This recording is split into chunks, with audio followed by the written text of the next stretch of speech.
Bonjour, bienvenue à notre session numéro 5 de notre série d'enseignements sur les fondements du royaume. Alors maintenant nous sommes entrés dans le vif du sujet comme vous avez constaté.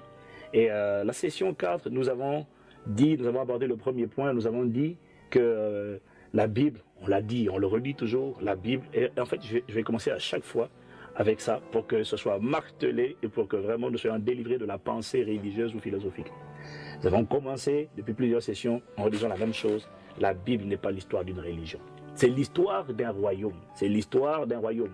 On a dit que royaume, ça veut dire gouvernement. En gros, c'est gouvernement. Royaume, règne, ou gouvernement, ou empire, ou domination, ou souveraineté. Donc on a dit que l'histoire de la Bible se résume en 5 points. 1. L'histoire d'un roi. On a vu que c'est l'histoire d'un roi. Et nous avons dit que le roi est au centre de tout son royaume. Tout commence par lui. Et Dieu, nous l'avons vu, n'est pas un chef d'État. Attention, Dieu n'est pas un président. Les présidents s'en vont. Il ne reste que quelques temps. Même lorsqu'ils essaient de résister au pouvoir, généralement, ils ne dépassent pas 40 ans. Okay? Dieu n'est pas un chef d'État. Dieu est un roi. On n'approche pas un roi de la même manière qu'on approche un chef d'État. Parce que dans tous les royaumes, il y a des protocoles. Et dans les républiques aussi, certainement, il y a des protocoles. Mais dans un royaume, le protocole est encore plus accentué. On approche le roi à travers un protocole. Voilà pourquoi Jésus dit, quand vous priez, voici comment vous devez prier. Dites, notre Père qui es aux cieux, que ton nom soit sanctifié. On vous expliquera plus tard que ça fait partie du protocole et que chacune de ces phrases a une signification très importante. Lorsqu'il dit notre, pourquoi notre? Pourquoi il ne dit pas mon Père? Déjà, vous réalisez, lorsque vous entendez notre Père, vous comprenez déjà qu'il est en train de dire que tu n'es pas le seul membre de la famille, nous sommes plusieurs. Ensuite, chacune de ces phrases, notre Père, Jésus leur a fait connaître le nom de Dieu comme étant Père.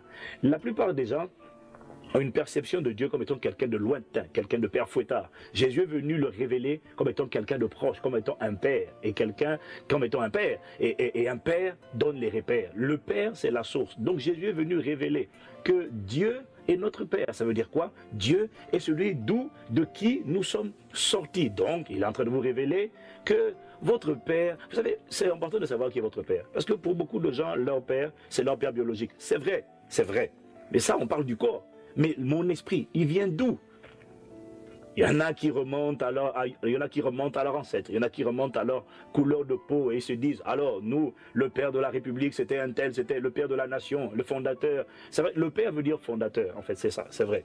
Mais vous devez remonter au niveau suprême qui est Dieu. Ne vous arrêtez pas au mon père, c'est le Cro-Magnon, l'homme de l'Australopithèque, l'homme de Cro-Magnon. Mon ami, ici c'est ça, ben, écoutez, lui, mangez l'herbe, vous allez la fumer. Vous comprenez? Oui, mangez l'herbe, vous allez fumer l'herbe, et puis vous dites, voilà, c'est mon papa. Non, il faut remonter à Dieu. Dieu est notre Père. C'est ce que Jésus est venu révéler. Et on a dit, étant donné que le Père donne les repères, et que la loi de la reproduction dit que chaque être se reproduit selon son espèce, il est important, avant de découvrir qui vous êtes, de savoir qui est Dieu. Lorsque j'ai trouvé qui est Dieu, j'aurais trouvé facilement qui suis-je moi-même, puisque je suis sorti de lui. Et on a dit donc que la Bible, c'est l'histoire d'un roi, et que le roi est au centre de son royaume, et que le roi est souverain. Et en fait, au temps biblique, les rois, je le redis encore, n'étaient pas ce qu'ils sont, les royaumes, pardon, n'étaient pas ce qu'ils sont aujourd'hui. Aujourd'hui, nous avons affaire, pour la plupart du temps, à ce qu'on appelle des monarchies constitutionnelles, où le roi règne mais ne gouverne pas. Or, au temps biblique, le roi régnait, le roi gouvernait, et le roi était propriétaire de tout le territoire sur lequel il gouvernait. Ce qui veut dire que le roi était Seigneur. Donc, quand vous vous approchez de Dieu, vous devez comprendre que Dieu est le roi, mais pas de la terre, le roi de tout l'univers. Il est le souverain et il est le propriétaire de tout l'univers. Tout lui appartient. Ça veut dire que quand vous comprenez ça, vous comprenez qu'en réalité, nous les êtres humains, même lorsque nous avons travaillé avec le fruit de notre labeur, quoi que ce soit, là, même lorsqu'on a produit quelque chose, vous réalisez que nous ne sommes que des intendants. Parce qu'en réalité, rien ne nous appartient. Le jour où vous l'oubliez, Dieu vous replonge juste le souffle de vie et vous voyez que vous n'êtes absolument rien. Vous êtes venu nu, vous êtes venu sur la terre nue, vous repartirez nu. Donc, la compréhension de qu'est-ce que c'est que l'histoire de la Bible, premier point, c'est l'histoire d'un roi me rend humble et me fait comprendre que j'existe pour son plaisir. Et je vous ai dit un point très important, c'est que celui qui règne imprime toujours sa nature. Voilà pourquoi, quand vous allez venir plus tard dans à Genèse chapitre 1 au verset 26, vous allez vous rendre compte que Dieu dit, faisant l'homme à notre image. Il a mis son empreinte, son image, sa nature, son effigie. Dieu s'est gravé à l'intérieur de l'être humain. C'est ce qui s'est passé au début. On va revenir dessus plus tard.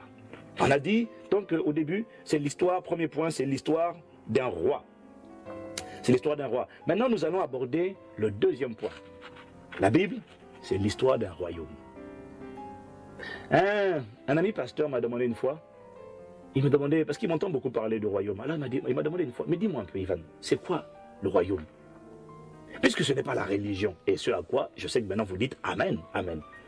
Puisque ce n'est pas la religion, alors dis-moi un peu, c'est quoi le royaume? Et je lui ai dit, écoute, pour essayer de comprendre c'est quoi le royaume de Dieu, je te propose de sortir un peu des clichés religieux et répondre toi-même à la question. Qu'est-ce que c'est que toi, à ton avis, qu'est-ce que c'est qu'un royaume? Il m'a dit, bah, c'est un pays. J'ai dit, oui, bravo. Et j'ai dit, deuxièmement, c'est quoi?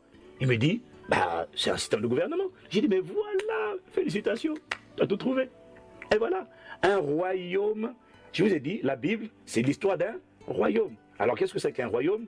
Un royaume, c'est deux choses. Premièrement, c'est un système de gouvernement. Deuxièmement, c'est un pays. C'est tout. C'est pas une religion. Alors, premièrement, la Bible, c'est l'histoire d'un royaume. Et je vous l'ai dit, le mot royaume vient du mot grec mamlaka, qui veut dire, le grec basileia, basileia, c'est de là que vient basilique, et de l'hébreu mamlaka. Et je vous ai dit que le mot royaume veut dire gouvernement, empire, régime, domination, souveraineté. Amen. C'est la première définition d'un royaume. Alors, Jésus dit dans Matthieu 4, verset 17, il dit, repentez-vous, changez votre manière de penser, parce qu'un nouveau gouvernement, le royaume des cieux, on a vu est proche, parallèle, ça veut dire, le parallèle, synonyme, le royaume des cieux est proche, il est arrivé, il est à portée de main, le gouvernement des cieux est à portée des mains. Donc, premièrement, un royaume, c'est quoi? C'est un système de gouvernement. Si Jésus avait dit, la République des cieux est arrivée, la plupart des gens auraient mieux compris de quoi il parlait. Le problème, c'est qu'au temps de Jésus, la République n'existait pas. La terre ne comportait que des régimes appelés des royaumes, des types de systèmes de gouvernement appelés royaumes. Le concept de république n'a en moyenne qu'autour de 150 ans d'existence. Et sachez une chose, le système de gouvernement qui prévaudra pour l'éternité ne sera pas, hélas, une république, ça sera un royaume, c'est-à-dire avec au centre de tout, Dieu, sa majesté, le roi. Rassurez-vous, vous et nous serons à ses côtés et nous régnerons sur la terre au siècle des siècles. Alors, comme je disais à la session précédente, nous avons souvent du mal à comprendre ces notions, cette notion du royaume comme système de gouvernement, parce que pour la plupart d'entre nous, nous avons grandi dans ce qu'on appelle des républiques. Et vous devez comprendre que lorsqu'on parle de royaume, on parle d'un système de gouvernement qui est, pas à l'opposé, mais il y a différents types de systèmes de gouvernement. Les deux systèmes de gouvernement dominants aujourd'hui sur la Terre, ce sont les républiques, les royaumes. On parle du royaume d'Espagne, royaume du Maroc, royaume du Danemark, royaume uni de Grande-Bretagne. On parle de la République, et puis on parle ensuite des républiques. Est-ce que vous me comprenez? Mais comprenez-moi bien, il y a une différence entre la République et le royaume. Si Jésus avait dit la République des cieux, d'ailleurs j'ai lu un livre récemment, j'ai pas lu, j'ai vu la couverture, j'ai pas lu, j'ai même pas osé lire, parce que le titre même c'était la République de Dieu. J'ai dit, lui déjà il n'a rien compris. Dieu n'a pas de république. Ça, c'est encore des démocrates avec leur pensée démocratique qui veulent obliger Dieu à avoir une république parce qu'ils ont envie d'exprimer leur point de vue. Rappelez-vous, dans un royaume, tu n'as pas de point de vue. Alors, je vais vous donner à exprimer. Je vais vous donner une différence entre un royaume et une république pour que vous compreniez mieux la différence entre les deux. Je vais vous donner des exemples. Différence entre république donc et royaume. Dans une république, on vote pour le président ou pour le premier ministre. Dans un royaume, on ne vote pas pour établir le roi. Dans une république, vous pouvez changer la loi. Dans un royaume, vous ne pouvez pas changer la loi. Dans une république, le peuple établit la loi. Dans un royaume, c'est le roi qui établit la loi. Dans une république, vous pouvez changer le dirigeant si vous n'êtes pas content de lui. Dans un royaume, c'est vous qui devez changer.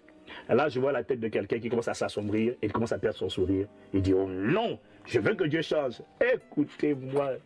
La Bible dit, il est le même hier, aujourd'hui et éternellement. Dieu a dit à plusieurs reprises, il ne change pas. Alors qu'il va devoir changer à votre avis. Dans une république, on peut changer le dirigeant. Dans un royaume, c'est vous qui devez changer. Dans une république, le pouvoir appartient au peuple. Dans un royaume, le pouvoir appartient au roi. Dans une république, vous pouvez introduire vos idées et en faire des lois. Dans un royaume, seules les idées du roi deviennent des lois. Alors j'entends quelqu'un me dire, oui, mais c'est pas du tout démocratique. Ah ben justement. C'est pour ça que la Bible parle du renouvellement de l'intelligence ou encore de la repentance afin de changer votre système de pensée. Écoutez, vous ne vous êtes pas créé tout seul. Vous êtes venu par votre mère, mais vous venez d'où? Votre esprit, il est sorti d'où? Vous avez été créé. Comment? La créature va-t-elle dire au potier, oui, mais pourquoi? Ça, c'est la... Écoutez, sortons de la pensée démocratique. La Bible, ce n'est pas l'histoire d'une démocratie, c'est l'histoire d'un royaume absolu où Dieu est au centre de son royaume. Et permettez-moi de vous dire aussi un point très important, parce qu'il faut le préciser. Vous savez, comme on a dit que la Bible n'est pas l'histoire d'une religion, maintenant, ce à quoi vous dites Amen, rappelez-vous de ceci. Les hommes peuvent changer, parce que les religions existent. Les hommes peuvent changer les canons, ils peuvent changer les canons de leur religion. Les hommes peuvent venir et vous dire, à partir d'aujourd'hui, nous déclarons, après nous être réunis en concile, ça c'est la religion, vous dire que désormais, Adam a le droit d'épouser Steve. Ça, c'est la religion.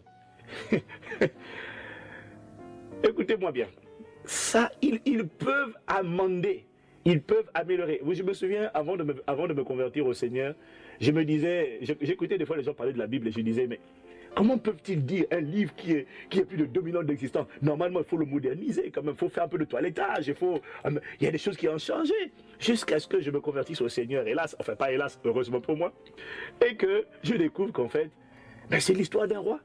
Et que le changement de la loi, c'est-à-dire de la constitution du royaume, donc nous allons voir tout à l'heure, qui s'appelle la BIBLE, le changement de la constitution ne peut pas être effectué par des hommes. Il est la prérogative absolue et exclusive de Sa Majesté le roi. Et mon roi a dit, les cieux et la terre passeront, ces paroles ne passeront pas. Donc, même si on vous dit, comme on m'a dit quand je me suis converti, mais tu sais, c'est pas grave. On peut quand même, si on s'aime, avoir des relations sexuelles hors mariage. Le plus important, c'est de s'aimer. Même le pasteur ou le prêtre ou l'imam ou le Bouddha ou tout ce que tu veux, celui qui met le Confucius, qui met la confusion, en fait, tout ce que tu veux. Même s'il a dit on peut, la question c'est que dit Sa Majesté le roi à travers la constitution du royaume? Que dit la constitution du pays? Ils peuvent changer les canons d'une religion, ils ne changeront jamais la constitution de mon pays d'origine qui s'appelle le royaume des cieux. Amen. Ah, j'aime parler de ça. Alors, donc, nous disons de l'histoire, nous revenons sur notre sujet, nous disions donc que la Bible, c'est l'histoire d'un royaume, et premièrement, un royaume, c'est un système de gouvernement. Maintenant, je voudrais que vous compreniez, aujourd'hui, sur la terre, tous les peuples, toutes les nations, je dis bien partout sur la terre, tous les peuples, toutes les nations recherchent justement le gouvernement G, l'administration A, ou encore le régime R, qui va résoudre et solutionner tous ces problèmes et faire de leur pays, faire de ce pays un jardin d'Éden, un paradis, comme c'était le cas au commencement. Aujourd'hui, vous allez vous rendre compte que, je vous ai dit il y a quelques sessions, les gens rejettent le message que nous apportons parce que nous apportons la religion. Les gens n'ont pas besoin de religion. Tout le monde attend tout du gouvernement. Tout le monde recherche le gouvernement avec grand G. Quel est ce gouvernement qui va solutionner nos problèmes? Quel est ce gouvernement qui va apporter les réponses à nos questions? Quel est ce gouvernement qui va faire la différence? Parce qu'en réalité, tous les peuples associent étroitement, tous les peuples associent leur qualité et leurs conditions de vie à la qualité et l'efficacité du gouvernement qui les dirige. Autrement dit, dans tous les pays, que ce soit des républiques ou des royaumes, tout le monde attend les réponses du gouvernement.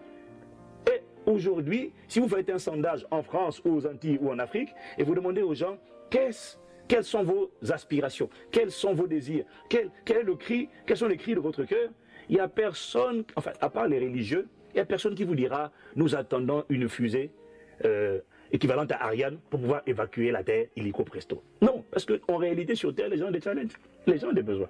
Les gens vous diront on attend l'amélioration du pouvoir d'achat. On attend de pouvoir trouver des remèdes, des solutions contre les maladies. On se rend compte que le cancer n'arrête pas de progresser, le diabète, l'obésité, on parle de Alzheimer, on parle de la maladie de Parkinson. Mon Dieu, on découvre plusieurs dizaines de maladies chaque jour dans le monde entier. Ça, ce sont des problématiques concrètes que les gens ont. Ils vous diront, on veut l'augmentation du pouvoir d'achat. Ils vous diront, on pense aux retraites, on pense à l'éducation pour nos enfants. Les gens attendent tout du gouvernement. Tout. Qu'est-ce que je suis en train de vous dire? Je répète, les peuples associent leur qualité et leurs conditions de vie à la qualité et à l'efficacité du gouvernement qui les dirige. Et tous les gouvernements, dans tous les pays, normalement, existent pour trois buts ultimes, trois idéaux.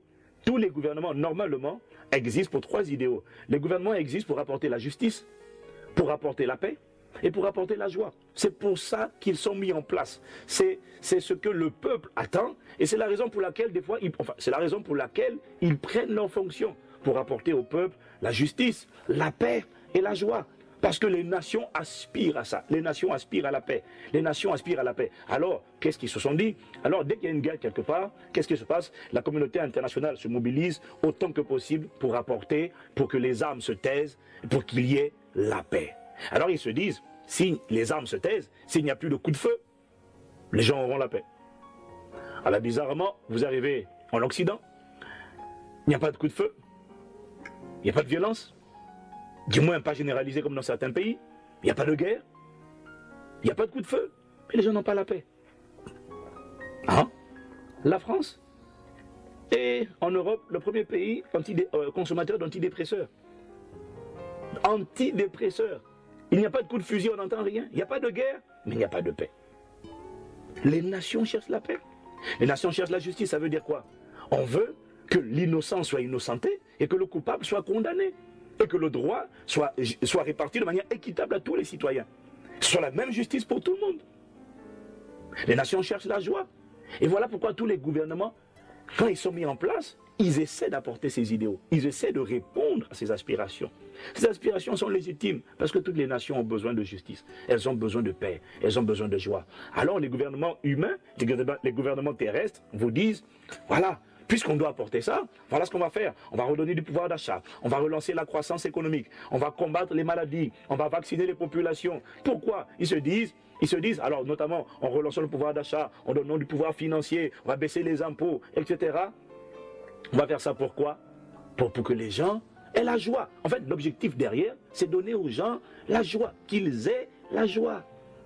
Le problème, c'est que comment voulez-vous qu'un gouvernement, si bien soit-il, voilà, vous voyez, c'est la raison pour laquelle dans les pays où il y a des élections, à chaque période d'élection, vous allez vous rendre compte qu'il y a toujours un regain d'espoir, un regain d'enthousiasme. Les populations relèvent la tête, espèrent, disent enfin on va changer de gouvernement. Pourquoi? Ils disent on va changer de religion. Les réponses ne viennent pas des religions. Les réponses aux problèmes concrets du quotidien viennent des gouvernements. Voilà pourquoi on ne demande pas à la religion de faire quelque chose. On demande toujours au gouvernement de faire quelque chose. Et alors, regardez récemment aux États-Unis, le président Obama a été élu. C'était la ferveur, c'était l'alliance populaire. Ah, enfin, l'espoir renaît. Et puis au bout d'1 an, au bout de quelques temps, l'espoir commence à disparaître, à se dissiper. Pourquoi? Parce que les nations se rendent compte au final qu'il n'y a aucun gouvernement qui arrive vraiment à résoudre les problèmes, à dompter les maladies, à briser le cycle, le joug de la pauvreté. à assurer l'éducation de nos enfants, à donner confiance dans le peuple, estime personnelle, à gonfler mon estime personnelle, à me donner confiance en l'avenir. Il n'y a aucun gouvernement. Mais pourquoi il n'y en a aucun? Mais simple, parce qu'on ne peut donner que ce qu'on a. Comment voulez-vous que le gouvernement du pays où vous êtes vous donne ce qu'il n'a pas créé? Ce n'est pas lui qui a créé la joie, il n'a pas créé la paix, il n'a pas créé la justice. Ce sont des idéaux qu'ils veulent transmettre aux hommes. Ils ne les ont pas inventés. Mais là, j'ai une bonne nouvelle pour vous. Voyez? Et donc, voyez, les gens dehors, ils ont ça. Ce sont leurs aspirations. Si on comprend ça, on comprend que les gens ont des challenges, permettez-moi l'expression. Les gens ont des défis. Ils veulent des solutions. Mais là, moi, j'ai une bonne nouvelle à vous donner. C'est que la Bible dit que le Romains chapitre 14 au verset 17. La Bible dit, lisez avec moi, car le royaume de Dieu, c'est non pas le manger ni le boire, mais la justice, la paix et la joie par le Saint-Esprit. La version du Semeur dit, c'est car le règne de Dieu ne consiste pas à réglementer le manger et le boire, mais par l'Esprit Saint à nous rendre justes et à nous donner la paix et la joie. J'ai une bonne nouvelle pour vous. Vous vous dites, je veux la paix. Vous savez, je vous dis, les gens cherchent le royaume de Dieu. Ici, dans l'épître aux Romains, Paul dit, c'est le seul royaume, ou encore le seul gouvernement capable d'apporter la justice, la paix et la joie. Où? À l'intérieur de vous, par le Saint-Esprit. C'est le seul gouvernement. Voilà pourquoi Jésus dit, demande ce gouvernement à l'intérieur de toi. C'est le seul à être capable d'écraser la maladie. C'est le seul à être capable de foutre, de fiche les esprits mauvais dehors. C'est le seul à être capable de briser le joug de la pauvreté. Et je vous expliquerai comment il le fait. Jésus ne prend pas les gens pour les laisser comme ils sont, c'est pas vrai. Il transforme leur manière de penser. Et lorsqu'il arrive dans la barque, mon ami, vous ne pouvez pas rester pauvre lorsque vous développez la culture et la mentalité du royaume des cieux. C'est plus possible. Vous ne pouvez pas rester toujours vaincu, opprimé, comprimé, déprimé, supprimé. Non! Quelque chose se passe lorsque ce gouvernement vient à l'intérieur de vous. C'est de ça qu'il s'agit. C'est de ça qu'il s'agit. Alors Paul dit, le seul gouvernement capable de répondre à vos aspirations. Vous avez le droit d'être enthousiaste. Vous avez le droit d'être enthousiaste lorsqu'un nouveau chef de l'État ou lorsqu'un nouveau ministre, un premier ministre est élu.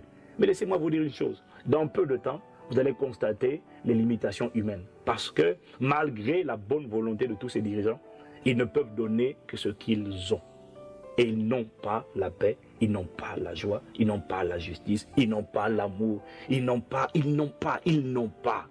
La Bible dit, le seul gouvernement qui est capable de le faire, c'est le royaume de Dieu. Ou encore, c'est le gouvernement de Dieu. Ou encore, c'est l'empire de Dieu. Mais établi où? À l'intérieur de vous. C'est là qu'il commence. Et quand il commence à l'intérieur, il transforme votre manière de penser. Il fortifie votre homme intérieur. Il fait de vous une autre personne. Vous allez vous rendre compte que la paix, la joie, la justice naîtront de l'intérieur.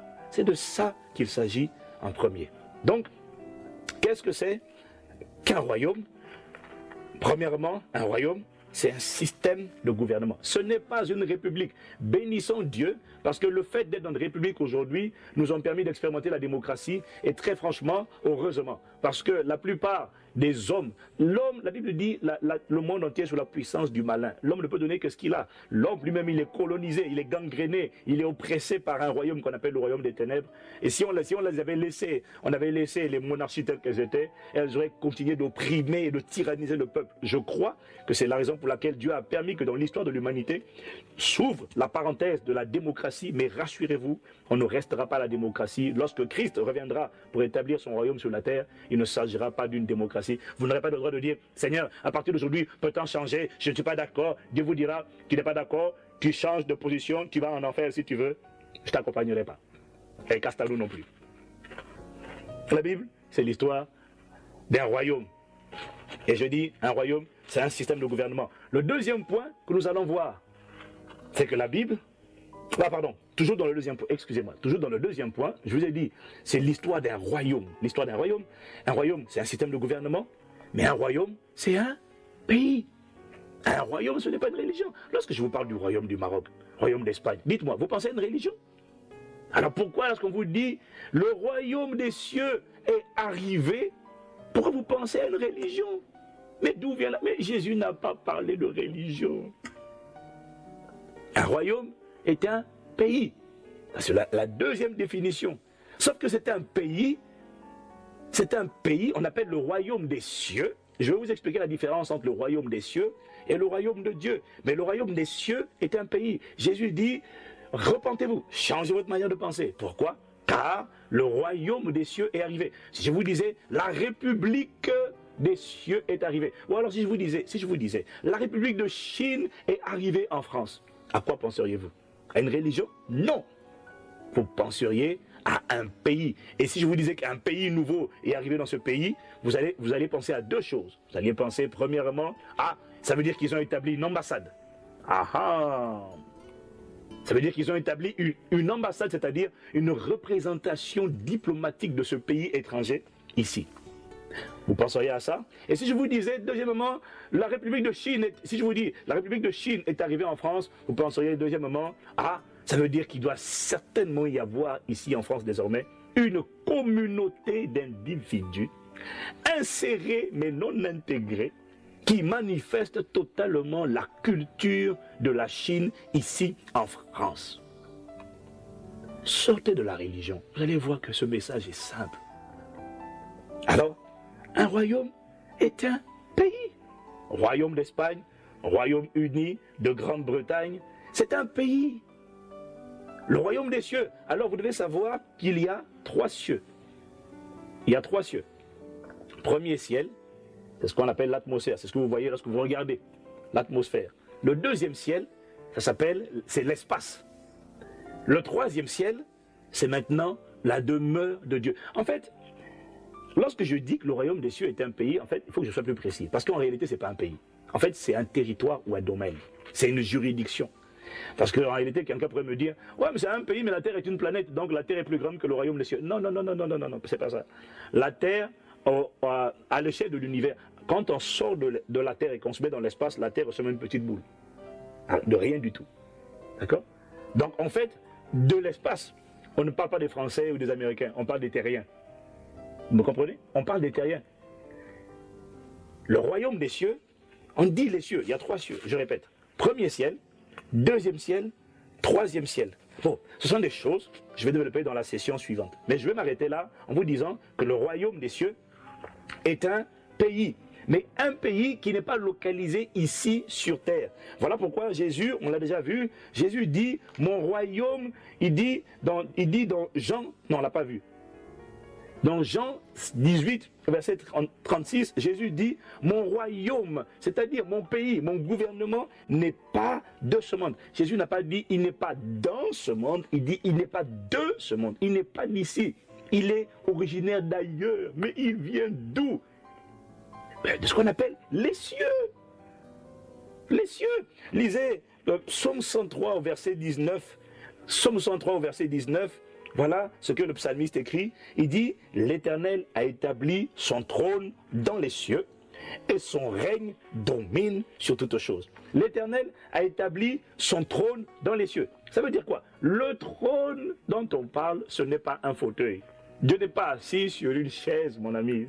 Le trône, c'est un concept. Le trône, ça veut dire le centre de commandement et de pouvoir. Le centre, le cœur névralgique du pays. Le trône de la France, c'est l'Élysée. Le trône des États-Unis, c'est la Maison Blanche, c'est-à-dire le quartier général, le centre où le centre de pouvoir et de décision, le centre de commandement stratégique de l'Amérique, c'est à la Maison Blanche. Le trône pour la Grande-Bretagne, le centre de commandement, alors on peut dire c'est le Buckingham Palace, ou on peut aussi dire c'est le Downing Street. Est-ce que vous me comprenez?